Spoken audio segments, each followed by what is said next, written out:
அடச்சை, இந்நேரம் பார்த்தா இந்த லிப்ஸ்டிக் காலி ஆகணும். ஃபங்க்ஷனுக்கு வேற டைம் ஆகுதே, இப்போ என்ன பண்றது? நம்ம நாத்து வச்சிருப்பா, அவகிட்ட கேட்போம். ராதிகா. எம்மாடியோ அண்ணி, இந்த புடவையில தங்கச்சால மாறி இருக்கீங்க. தேங்க்ஸ் நாத்து. சரி, எதுக்கு என்ன கூப்பிட்டீங்க?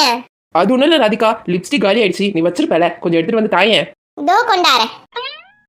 அட, பட்டுன்னு போயிட்டு டப்புன்னு வந்துட்ட. எங்க அண்ணி கேட்டா நான் பறந்துல வருவேன். இந்தாங்க. ரொம்ப தேங்க்ஸ் ராதிகா. என்ன கர்மம் இது? எவ்வளவு நேரமா ஒட்டவே மாட்டேங்குது. விளம்பரத்துல இப்படி போட்டா இப்படி ஒட்டிக்கோங்கறாங்க. என்னமா போ?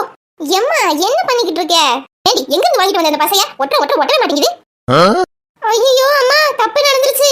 என்னடி நீ ஃபெவிஸ்டிக் கேட்டியா? அண்ணி லிப்ஸ்டிக் கேட்டாங்களா? ரெண்டுத்தையும் மாத்தி கொடுத்துட்டமா. ஐயோ அண்ணி. மறுபடியும் உன் வாய் ஒட்டிக்கிச்சா? அண்ணி தெரியாம மாத்தி கொடுத்துட்ட, மன்னிச்சிருங்க அண்ணி. மறுபடியும் ஆஸ்பத்திரிக்கு போ, வாய் பிடிச்சு விட்டுருவாங்க. சீக்கிரம் போ, காயத்துக்குள்ள. என்னமா சொல்லிட்டு போறாங்க? வந்து உன்னை ஒரு கை பார்க்கலாம். இங்க பாருடி, இன்னைக்கு டாடி நான் பெத்ததுக்கு உருப்படியா ஒரு காரியம் பண்ணிருக்கேன். காலையில பால் பாயசம் கேட்டல, இரு நான் உனக்கு கேரட் அல்வா செஞ்சு தரேன். ஒரு வழியா உங்க அண்ணி கறி இன்னும் 4 நாளைக்கு வாய் திறக்க மாட்டா. கையன் பேசி உயிர் எடுத்துக்கிட்டு இருந்தா.